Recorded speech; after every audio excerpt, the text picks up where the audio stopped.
So ఈ cockroach party నిజంగా భారతదేశ యువతకు ఎంతగా ఉపయోగపడుతుంది? ప్రతి కుటుంబంలో ఒక ప్రభుత్వ ఉద్యోగం ఇవ్వబోతుందా? ఈ పార్టీ మనగడ ఎలా ఉంటుంది?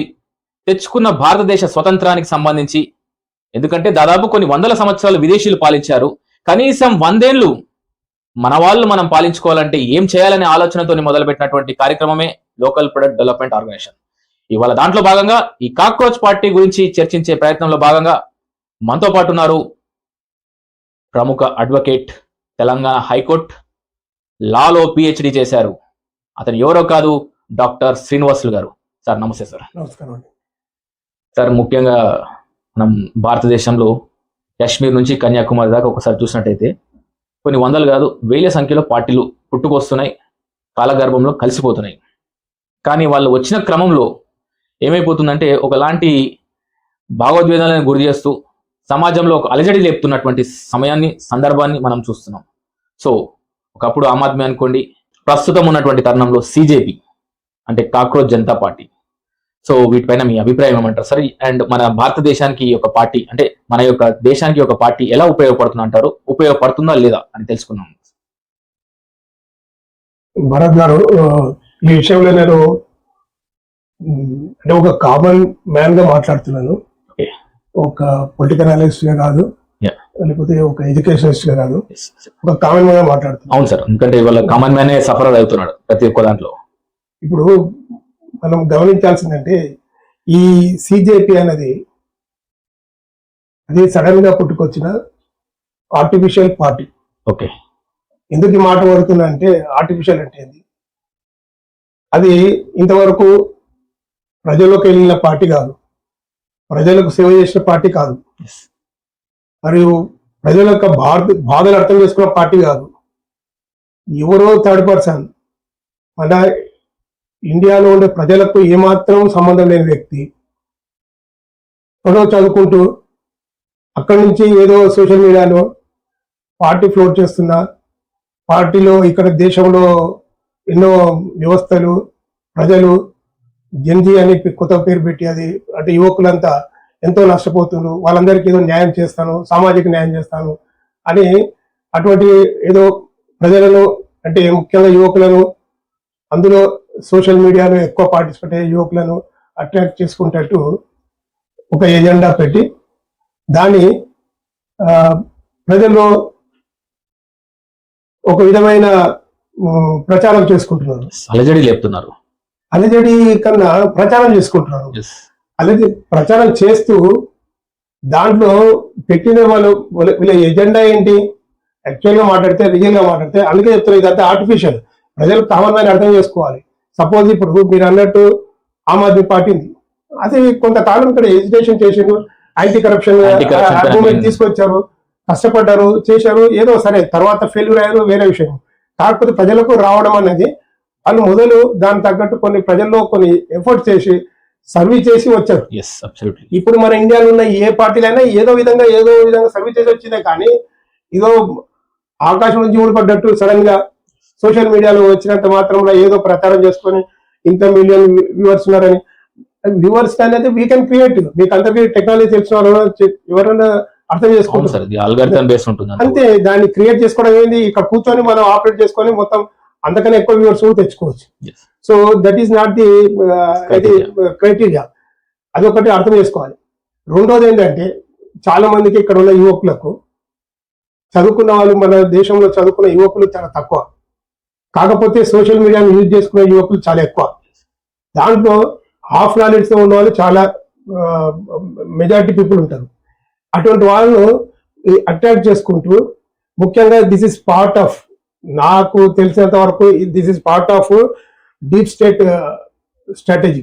డీప్ స్టేట్ అంటే మీకు అందరికి తెలుసు, అందరికీ ఒక విదేశాల్లో ఉన్న శక్తులు మన యొక్కనే కాదు, ఒక ప్రజాస్వామ్యబద్ధంగా ఎన్నుకొనబడే ఏ ప్రభుత్వాలైనా సరే వాళ్ళ కనసనంలో నడవకపోతే వాటిని అక్రమంగా ఇటువంటి జెన్జీ మూవ్మెంట్ అనేది క్రియేట్ చేస్తూ దాన్ని పడగొట్టడానికి చేసే ఒక విధమైన కుట్ర కుతంత్రాలు అనవచ్చు. దాంట్లో భాగమే ఇది ఖచ్చితంగా అయి ఉంటుంది. ఎందుకంటే ఇప్పుడు దీని ఫౌండర్ ఎవరో చెప్తున్నారు, అభిజిత్ దీప్ కే అనే అతను పూనా బేస్డ్ పర్సన్. అయితే పూనాలో అతను జర్నలిజం చేసి ప్రస్తుతానికి బోస్టన్ యూనివర్సిటీలో పబ్లిక్ రిలేషన్షిప్ లో మాస్టర్స్ చేస్తున్నారు. ఆయనకి ఇక్కడ గురించి ఏం తెలుసండి? ఇప్పుడు ఇక్కడ ఉండి ఇక్కడ ఏదో చదువుకుంటూ ఇక్కడ లేకపోతే ఏదో జర్నలిజం చేస్తూ ఇక్కడ సర్వీస్ చేస్తూ ఏదో అర్థం చేసుకుంటే ఒక మీనింగ్ ఉంది.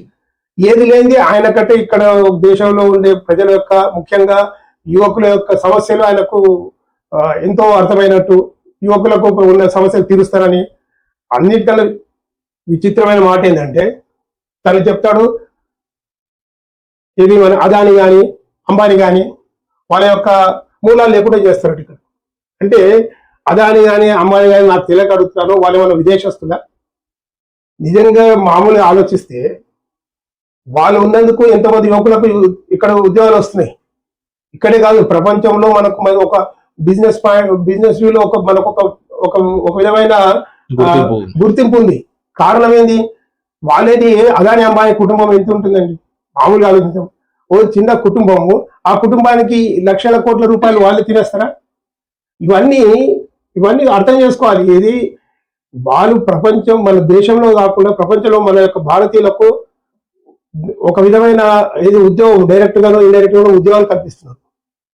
మన యొక్క భారతదేశంలో ఉండే వ్యాపార సామ్రాజ్యాన్ని విదేశాలకు ప్రపంచాన్ని విస్తరిస్తున్నారు. అన్ని విధాలు మనము డామినేట్ చేస్తున్నాం. ఇది అదాని అంబానీ ద్వారా మనము మిగతా చాలా మంది మన ఇండియన్స్ ఉన్నారు, వాళ్ళ యొక్క బిజినెస్ మెన్ ద్వారా మనము ముందుకు పోతున్నాం. అది ఇచ్చిపెట్టి వీళ్ళందరూ ఏం కావాలంటారు? వాళ్ళు వద్దు, సరే వీళ్ళు అనుకున్నట్టు అదాని అంబానీ వద్దు. ఎవరు కావాలి? ఫారినర్స్ కావాలా? ఫారినర్స్ వస్తే ఏమవుతుంది? మన యొక్క సంప్రదాయం మళ్ళీ ఆగే ఇది same East India Company type లో. అంటే వీళ్ళకి కావాల్సింది ఈస్ట్ ఇండియన్ కంపెనీ.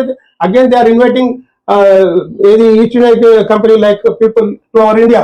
అంటే ఇన్ని రోజులు మనం బానిసత్వం ఉన్నా విదేశీ శక్తుల యొక్క ఏది వాళ్ళ యొక్క కనుసనల్లో వాళ్ళ యొక్క ఇది బానిసత్వానికి మనం ఉండి పనిచేసినా ఇంకా మనకు తెలివి రాలేదన్నట్టు. సో ప్రజలు ఏం తిక్కోవాలి కాదు, ప్రజలు బాగా అర్థం చేసుకుంటారు. ఏంటంటే ఈ జంజి మూవ్మెంట్ ఒకటి ఏదో పక్క దేశాలని బంగ్లాదేశ్ కానీ నేపాల్ కానీ పాకిస్తాన్ కానీ ఇంకోటి ఈ మధ్యలో ఏదైనా శ్రీలంక కానీ ఇటువంటి దాంట్లో వాళ్ళకి జరిగిందంటే అక్కడ విషయాలు లేదు. అంటే వీళ్ళకి ఏం కావాలంటే మెయిన్ జంజి మూవ్మెంట్ కావాలంటే ఏదో ట్రిగరింగ్ పాయింట్ కావాలి. ఆ మధ్యలో ట్రై చేశారు, మనం చూస్తున్నాం. అంటే మన దేశము గత కొన్ని సంవత్సరాలుగా నియర్లీ 1.5 డికేడ్ నుంచి ఒక స్టెబిలిటీ ఉంది, మంచి ప్రపంచంలో గుర్తింపు వస్తుంది. దీన్ని డీస్టెబిలైజ్ చేయాలంటే ఏం చేయాలి అంటే ఇటువంటి అనవసరమైనది అంటే లేని క్రియేట్ చేస్తూ ట్రిగరింగ్ పాయింట్స్ తీసుకొని ఇప్పుడు ఏదో ఒకటి ఆ మధ్యలో ఫార్ములాస్ అని చెప్పి తీసుకొచ్చారు, చాలా ట్రై చేశాం. ఆ మధ్యలో ఏం చేశారు, ఈవెన్ ఢిల్లీలో వాళ్ళు ఏది ఫార్మర్స్ లో ఏదో ట్రాక్టర్స్ తీసుకొచ్చి ఢిల్లీలో కూడా పార్లమెంట్ హౌస్ అటాక్ చేస్తామని అది చేస్తామని వచ్చారు. అటువంటి వెరీ సీరియస్ మూమెంట్ జరిపించారు. అయినా సరే మన యొక్క ఏది ఇక్కడ ఉండే భారతీయులు అందరూ అర్థం చేసుకొని అటువంటి మూమెంట్లను మనం కంట్రోల్ చేసుకోగలిగాము. ఇప్పుడు కూడా ఇటువంటివన్నీ పెద్ద మనకు లెక్క కాదు, ఇటువంటి ఎన్నో జరిగినాయి. మనకి ఏదో ఒకటి కావాలి. ఇప్పుడు ఊరికైనా కరప్షన్ అంటారు, కరప్షన్ ఎక్కడ ఉందండి? కరప్షన్ లేని ప్రపంచంలో కరప్షన్ లేని కంట్రీ ఏది లేదు. ఏదైనా ఉందని చెప్పండి ఒక కరప్షన్ ఫ్రీ కంట్రీ అని. ఒక దగ్గర ఎక్కువ, ఒక దగ్గర తక్కువ ఉంటుండొచ్చు. మన దగ్గర ఇప్పుడు చూసేవాడికి ఇక్కడ ఉండి చూస్తున్నాం కాబట్టి మనకి ఇక్కడ కరప్షన్ ఎక్కువ అనిపిస్తుంది, వేరే దగ్గర పోతే తెలుస్తుంది మనకు ఆ కరప్షన్ రకరకాలుగా ఉంటుంది. సో కరప్షన్ అని లేకపోతేనేమో అన్ఎంప్లాయ్మెంట్ అంటారు. అన్ఎంప్లాయ్మెంట్ ఏంటండి? ఇంతకుముందుకు చూడండి, ఇంతకుముందుకు మనము 10-15 years బ్యాక్ చూస్తే ఇంత ఘోరంగా ఉంటుంది. విలేజ్ లో పోతే మేము ప్రాక్టికల్ గా నేను గవర్నమెంట్ సర్వెంట్ పనిచేస్తున్నప్పుడు, పోలీస్ ఆఫీసర్ పనిచేస్తున్నప్పుడు ఎన్నో విలేజ్ అక్కడ పోయి చూశాను. ఘోరమైన పరిస్థితి ఉండేది. ఇప్పుడు ఆ పరిస్థితి లేదు. ఇప్పుడు విలేజర్స్ చూడండి, మీరు ఎక్కడ ఊకే కూర్చున్నట్టు కనబడుతున్న యూత్ ఏది లేకుండా ఇప్పుడు ఆటోలు ఉన్నాయి. ఆటోలు లేకపోయినా ఇంకో చిన్న ఎందుకంటే ఇప్పుడు ర్యాపిడోలనో లేకపోతే ఇంకో క్యాబ్స్ అనో ఏదో పని చేసుకోవడానికి అవన్నీ పోయిన తర్వాత ఇప్పుడు చూడండి, ఇప్పుడు ప్రతికి ఇప్పుడు మన ఆర్టిజన్స్ ఉంటారు, చిన్న వాళ్ళు కూలి పనులు చేసుకునే వాళ్ళు లేకపోతే లేబర్ పని చేసే వాళ్ళు, అందరికీ సోషల్ మీడియాలో గ్రూప్స్ ఉన్నాయి, వాళ్ళకి అందరికి కాంటాక్ట్స్ ఉన్నాయి. ఇక్కడ వర్క్ లేకపోతే ఇంకో దగ్గర వర్క్ లో కడిపోయేటానికి కాంటాక్ట్ చేసుకుంటే ఉంది. ఇప్పుడు డ్రైవర్స్ ఉన్నారండి, డ్రైవర్స్ చూడండి ఎవరైనా మీకు దొరుకుతున్నారా అవసరం ఉందంటే? అంటే అంత బిజీ అయిపోయారు వాళ్ళు. ఇప్పుడు ఇది డైలీ వేజెస్ గా ఒక డ్రైవర్ కావాలంటే మీకు దొరకడం కష్టం. ఎందుకంటే ఆ విధంగా ఇప్పుడు ఒక ప్లంబర్ కావాలంటే చూడండి ఎంత కష్టం అవుతుంది. ఏదైనా సరే ప్రతిదీ everybody is engaged in one or the other work. కాబట్టి ఊరికే ఉన్న వాళ్ళు చాలా తక్కువ. అన్ఎంప్లాయ్మెంట్ అనేది చాలా అంటే ఇంత ముందు కంపేర్ చేస్తే చాలా తక్కువ ఉంది. వీళ్ళకి అందరికీ ఏంటంటే అన్ఎంప్లాయ్మెంట్ అంటే ఓన్లీ గవర్నమెంట్ జాబ్ వస్తేనే అది అన్నట్టు. అది కాదు, గవర్నమెంట్ జాబ్ ఒక్కటే కాదండి, ప్రైవేట్ జాబ్ అయినా ఏదైనా ఏదో ఒక పని చేసుకునే అవకాశం ఉందా లేదా. వీటికి తోడుగా మళ్ళీ జీ రామన్జీ అనేది పెట్టారు కదా, అది కూడా ఇప్పుడు మరీ కూలినాలు చేసే వాళ్ళకు విలేజ్లలో వాళ్ళకు రోజ్గార్ అనేది ఉంది. కాబట్టి అది కూడా ఏది అన్ఎంప్లాయ్మెంట్ అనేది కూడా అంతగా లేదు, ముందు లేదు. ఇవన్నీ అంటే క్రియేటివిటీ స్కిల్స్ గురించి పెడతారు. ఇవన్నీ వీళ్ళు వచ్చి ఇన్ని నేషనల్ పార్టీస్ వీళ్ళందరూ మిగతా పార్టీస్, రీజనల్ పార్టీస్ కానీ నేషనల్ పార్టీస్ కానీ వీళ్ళందరూ చేయలేని పని ఆల్ ఆఫ్ సడన్ ఈ ఎవరో కాక్రోచ్ పార్టీ అని. అది కూడా ఏంటంటే రీజన్ ఏముంది చూడండి. ఒక ఏది పిల్ సుప్రీంకోర్టులో పిల్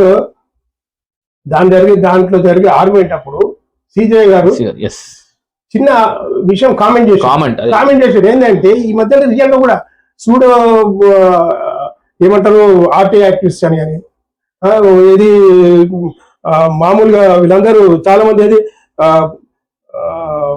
ఏమంటారు అనవసరమైన కొన్ని పిటిషన్స్ చేసుకుంటూ ఏది సోషల్ యాక్టివిస్ట్ అని ఇవన్నీ చాలా మంది వస్తున్నారు. కాబట్టి వాటి గురించి వచ్చే అనవసరమైన కోర్టు టైం వృధా చేసుకుంటూ మామూలుగా ఇది సొసైటీలో అన్రెస్ట్ క్రియేట్ చేస్తూ ఉన్నారు. కాబట్టి వాళ్ళని ఉద్దేశించి బొద్దింకల్లా కొంతమంది యువకులు ఇట్లా చేసి అనవసరమైన పిటిషన్ ఫైల్ చేసి అనవసరమైన సొసైటీకి విధంగా క్యూడ్ చేస్తున్నారని ఆయన ఎవరైతే ఏది సూడో యాక్టివిస్ట్ ఉన్నారో వాళ్ళని ఉద్దేశించి మాట్లాడితే వీళ్ళకి కావాల్సిన దానికి ఒక రంగు పూసి అనవసరమైన కామెంట్ చేస్తూ ఇవాళ ఒక బేస్ కావాలి కదా, ఈ బేస్ పెట్టుకొని దీంతో ఇది కాక్రోచ్ జనతా పార్టీ అని కొత్తది క్రియేట్ చేసి పబ్లిక్ లో అండర్స్ చేయడానికి తప్పితే వేరే ఉద్దేశం లేదు. ఇది కూడా నీటి కూడా బుడగలాక ఇప్పుడు ఆల్రెడీ చూడండి 2-3 రోజులు ఏదో కొద్దిగా టాక్ వచ్చింది, అంత అయిపోయింది. కానీ ఇప్పుడు చూడండి ఈ రోజు జంతర్ మంతర్లో ఈ రోజు దాన్ని ఏదో పెట్టుకున్నారు. దాని గురించి ఎవరైనా మాట్లాడుతున్నారు? ఎవరు మాట్లాడతలేదు, ఎవరు పట్టించుకుంటున్నారు. అంటే లేదు సార్, అంతగా ఎందుకంటే సీరియస్ గా తీసుకోవట్లేదు కూడా పబ్లిక్ కూడా. ఎందుకంటే రీజన్ ఏంటంటే అండి, ఇప్పుడు మన రీసెంట్ గా మనం ఎలక్షన్స్ చూస్తుంటే ఒకవేళ టీవీకి విజయ్ గారు ఉన్నారు. ఎలక్షన్స్ ముందు చాలా హామీలు ఇచ్చారు, కానీ ప్రమాణ స్వీకారం తర్వాత తన ప్రెస్ మీట్ లో ఒక మాట చెప్పాడు. ఏంటంటే నేను దేవుణ్ణి కాదు, అన్ని తీర్చాలంటే.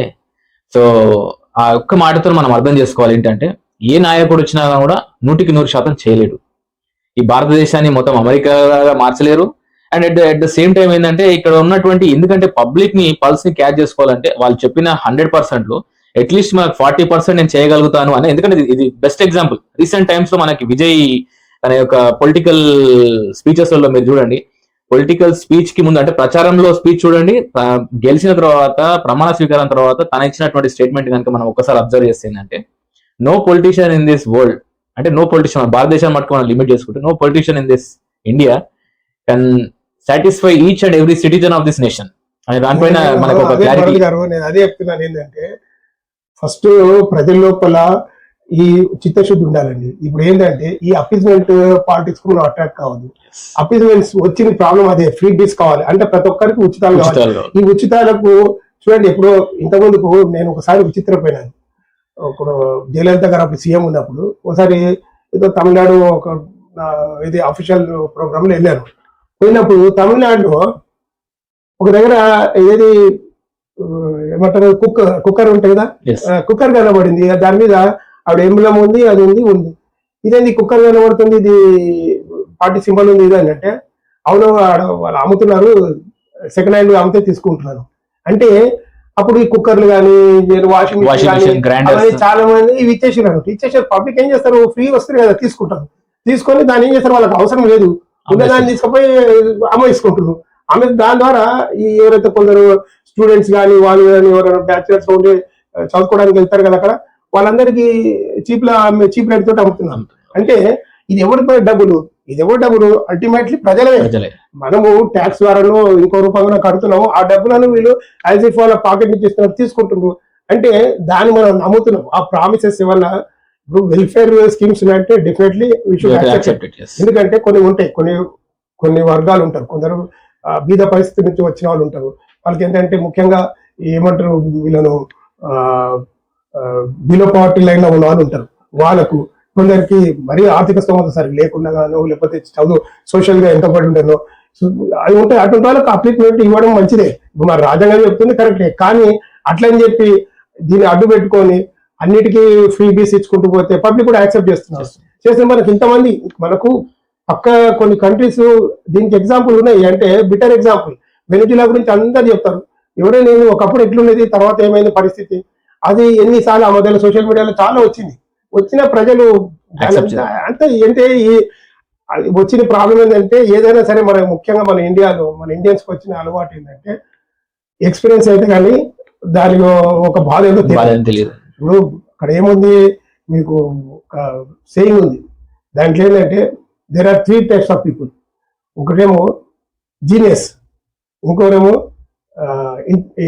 ఇంటెలిజెంట్, ఇంకోరేమో ఫులిష్. అయితే జీనియస్ పీపుల్ ఎవరంటే వేరే వాళ్ళ యొక్క ఎక్స్పీరియన్స్ అర్థం చేసుకొని జాగ్రత్త పడేవాళ్ళు జీనియస్. ఇంటెలిజెంట్ పీపుల్ ఎవరంటే కనీసం తనకు ఎక్స్పీరియన్స్ అయితే అప్పుడైనా జాగ్రత్త పడి ముందు చూపుతోటి మంచిగా ఉంటే బాగుంటే ఉండేవాళ్ళు అనుకున్నారు ఇంటెలిజెంట్ పీపుల్.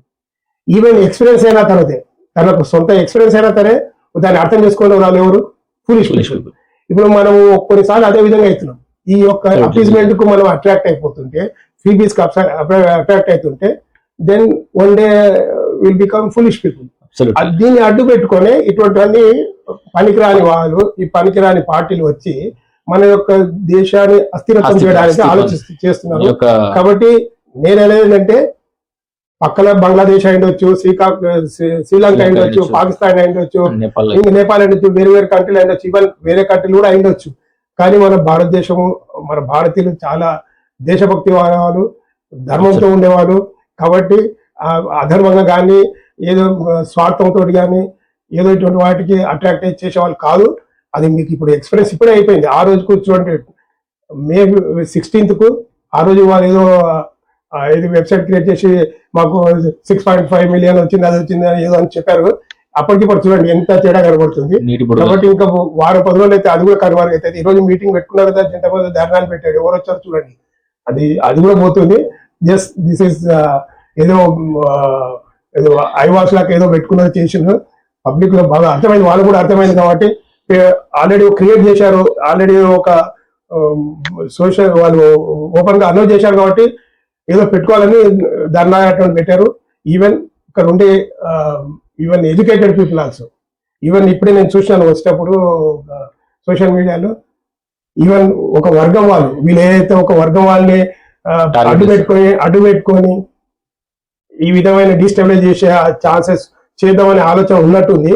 కానీ ఆ వర్గం వాళ్ళు కూడా ఆ మధ్యలో సోషల్ మీడియాలో కొన్ని ఇస్తున్నారు. ఎందుకంటే అనవసరంగా మమ్మల్ని ప్రతి దాంట్లో యూజ్ చేసుకొని వీళ్ళంతా ఇది సెల్ఫిష్నెస్ తోటి బిహేవ్ చేస్తున్నారు. కాబట్టి మీరందరూ జాగ్రత్త ఉండాలని వాళ్ళు కూడా కొంతమంది ఎవరైతే నేషనలిస్ట్ ఉన్నారో వాళ్ళు కూడా పిలిపించినందుకు నాకు తెలిసి వాళ్ళు కూడా వీళ్ళని దూరం పెడుతున్నట్టు అనిపిస్తుంది. సో ఎనీ నేను ఫైనల్ గా చెప్పొచ్చేదంటే ఇది ఒక నీటి అంటే water bubble. So we need not worry about this party. Right. So మొత్తానికి ఒకటి మాత్రం గుర్తుపెట్టుకోవాలి, భారతీయులు ఎవరైనా కూడా ఏ మతమైన ఉండొచ్చు, మనలో ఐక్యమత్యానికి చిచ్చు పెట్టే పార్టీలు వస్తాయి. వచ్చినప్పుడు మనం అప్రమత్తంగా ఉండాలి, జాగ్రత్తగా ఉండాలి. ఇలాంటి ఆకర్షితమైనటువంటి వ్యాఖ్యలకు మనము లొంగొద్దు అనేసి మనకు సూచిస్తున్నారు హైకోర్టు న్యాయవాది డాక్టర్ శ్రీనివాసులు గారు. ఒక విషయం మాత్రం ఖచ్చితంగా చెప్పాలనుకుంటున్నాం, ఏంటంటే ఏ నాయకుడు వచ్చినా కానీ కూడా, ఎంత పెద్ద మహానుభావుడు వచ్చినా కానీ కూడా 100% బాగు చేస్తాను ఈ సమాజాన్ని మాత్రం అంటే మటుకు అది మాత్రం నమ్మొద్దు. ఎందుకంటే మనం మొన్నే రీసెంట్ గా చూసాం, తమిళనాడు రాజకీయాలలో టీవీకి అధినేత విజయ్ గారు ఇచ్చినటువంటి హామీలు ఎలక్షన్ కి ముందు, ఎలక్షన్ తర్వాత, ప్రమాణ స్వీకారం తర్వాత తన ఇచ్చినటువంటి స్టేట్మెంట్ లో భాగంగా నేను మాత్రం దేవుణ్ణి కాదు, నాకు తోచినంతగా, నాకు శక్తి ఉన్నంత వరకు నేను ప్రజలకు సేవ చేస్తాననేసి ఒక స్టేట్మెంట్ ఇవ్వడంలో మనం అర్థం చేసుకోవాలి.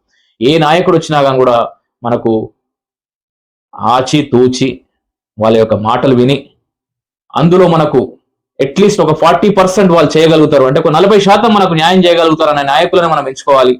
ఈ భారతదేశాన్ని కనీసం ఒక 100 ఏళ్ళు మన పాలన, మన పరిపాలకులు, మన నాయకులను చూసే విధంగా రానున్న తరాలకు ఉండాలంటే మన ఐక్యమత్యమే మనకు బలం. అని తెలియజేస్తూ సెలవు.